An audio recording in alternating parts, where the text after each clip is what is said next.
안녕하세요. 공병호TV의 공병호입니다. 최근에 검찰과 경찰의 수사권 조정 문제를 가지고 논란이 일고 있습니다. 문무일 검찰총장은 최근에 국회가 추진하고 있는 검경 수사권 조정 법안에 본격적으로 반발하고 있는 그런 모양새를 보이고 있습니다. 오늘 이 시간에는 과연 검찰 수사권 개정안이 계약인가 아니면은 제대로 된 계획인가 문제를 다뤄보도록 하겠습니다. 검경은 수사 개시권, 지휘권, 종결권, 그리고 영장 청구권과 같은 그런 권한을 갖고 있습니다. 현재는 경찰이 수사 개시권만 갖고 있습니다. 최근 그 개혁안은 거의 전부 권한을 경찰에게 넘기는 형식으로 구성되어 있습니다. 경찰이 검찰의 지휘나 통제를 받지 않고 상당한 권한을 행사할 수 있는 그런 쪽으로 조정안이 진행되고 있는데요. 그러니까 경찰이 검찰의 수사 지휘권은 물론이고 영장 청구권 등 거의 모든 부분에서 독자적인 행보를 할 수 있도록 그렇게 보장을 하고 있습니다. 검찰의 수사 지휘권이 삭제가 되고 경찰이 수사권과 종결권을 가짐에 따라서 검찰은 거의 무형화된 그런 조직으로 탈바꿈하게 됩니다. 이번 개정안이 통과가 되면은 검찰에게 주어지는 권한은 부패, 경제, 공직자, 선거, 방위사업 등 일부에 대해서만 수사를 할 수 있는 그런 권한을 지게 됩니다. 이번 개정안을 그냥 단순 명료하게 정리하면은 검찰의 사법적 통제를 받지 않는 경찰의 탄생, 이렇게 정리할 수 있습니다. 경찰은 대단히 막강한 경찰이 되고 또 거대 경찰로 거듭나게 됩니다. 현재 경찰 인력이 13만 정도가 되기 때문에 일각에서는 현재 검사 수가 2,100명 정도를 넘었었기 때문에 13만 정도의 검사가 새로 생기는 것 같다, 이렇게 꼬집기도 합니다. 문무일 검찰총장의 반발이 조직의 이익을 보호하는 그런 반발이다, 이렇게 보시는 분도 계시겠지만 그 문무일 검찰총장이 지적하는 최근의 검결 수사권 조정 문제는 문제가 있는 것이 사실입니다. 사법적 통제가 있어야 된다, 수사에 대해서는. 그리고 수사 개시와 종결권은 구분돼야 되고, 여기서 아주 중요한 한 단어가 중요합니다. 국민 기본권이 온전하게 보호되는 방법으로, 방향으로 이번에 검경 수사권 조정이 이루어져야 된다, 이렇게 이야기하고 있습니다. 조국 민정수석이 이번 안을 주도한 것으로 알려져 있습니다.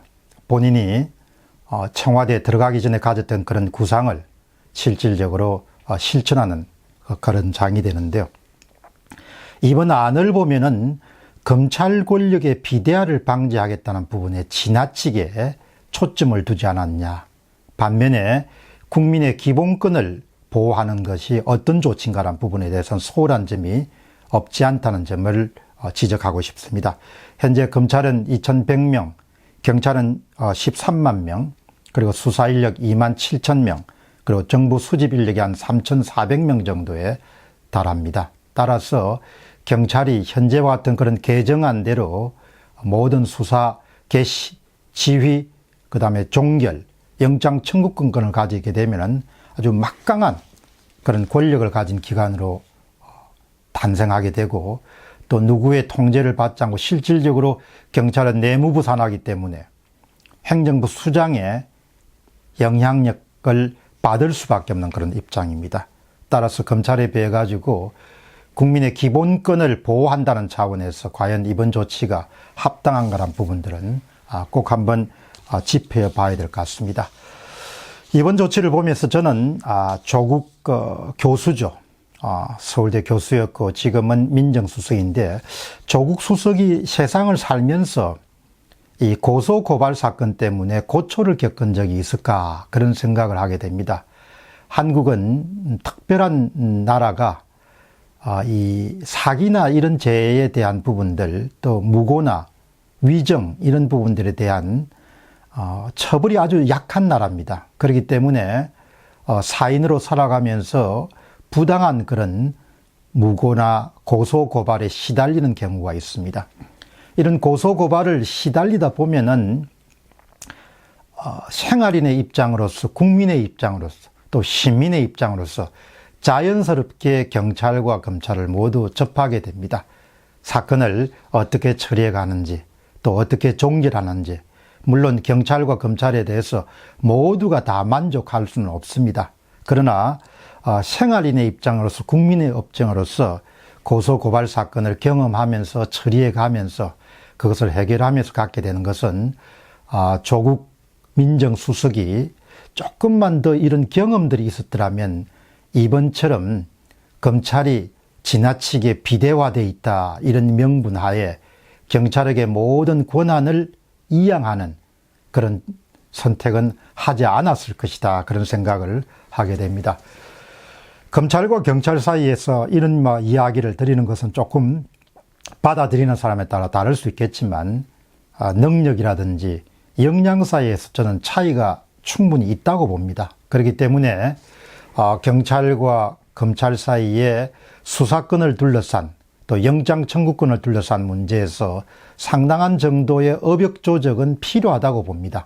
그러나 검찰 조직이 비대화되어 있다는 그런 명분 하에 국민의 기본권을 충분히 침해할 수 있을 정도의 수준까지 경찰에게 막강한 권한을 몰아주는 것은 훨씬 더 개악에 가까운 그런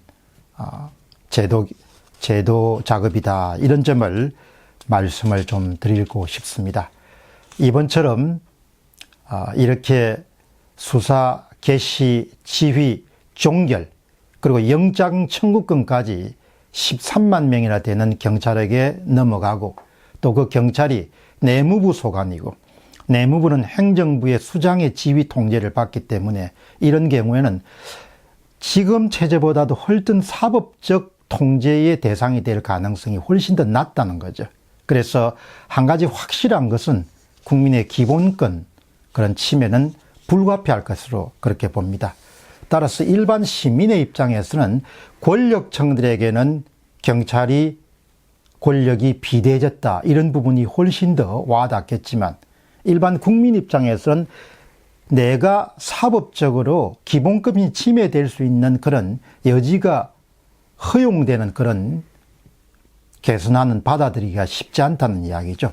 이번 조치를 보면서 어떤 문제를 해결할 때 문제의 핵심을 정확하게 간파하고 무엇이 중요한지를 명확히 하고, 그리고 문제의 본질을 직시하고, 그리고 자신이 갖고 있는 사적인 감정, 분노라든지 정오라든지 열망 같은 것에 눈이 가려지고, 또 현실적으로 권한을 이전했을 때 그 권한을 수행할 수 있는 그런 주체인가, 이런 현실적인 능력과 역량 같은 걸 동시에 고려하게 되면은 이번 조치는 개혁적이거나 개선안이라기보다도 개악에 가깝다는 점입니다. 따라서 검찰 권력을 줄여나가는 방법을 유지하면서도 수사권 조정과 관련해서는 검찰 의견을 충분히 반영해서 국민의 기본적 권리가 침해되지 않도록 철저하게 수사 과정에서 사법적 통제가 이루어질 수 있는 그런 제한 조건 하에서 제도 개선이 이루어져야 된다는 점을 당부드리고 싶습니다. 아주 요컨대 한 번 더 말씀드리면은 검찰 권력이 비대화되어 있다라는 이야기는 쉽게 이야기하면은 훨씬 더 그 대상이 권력층에 초점을 맞출 수가 있습니다. 그러나 국민들 입장에서는 검찰 권력의 비대화보다도 국민의 기본권 침해가 명백한 것이 이번에 검찰에게 모든 수사권과 영청구권을 넘기는 것이라는 점을 꼭 지적하고 싶습니다. 공병호TV의 공병호였습니다. 감사합니다.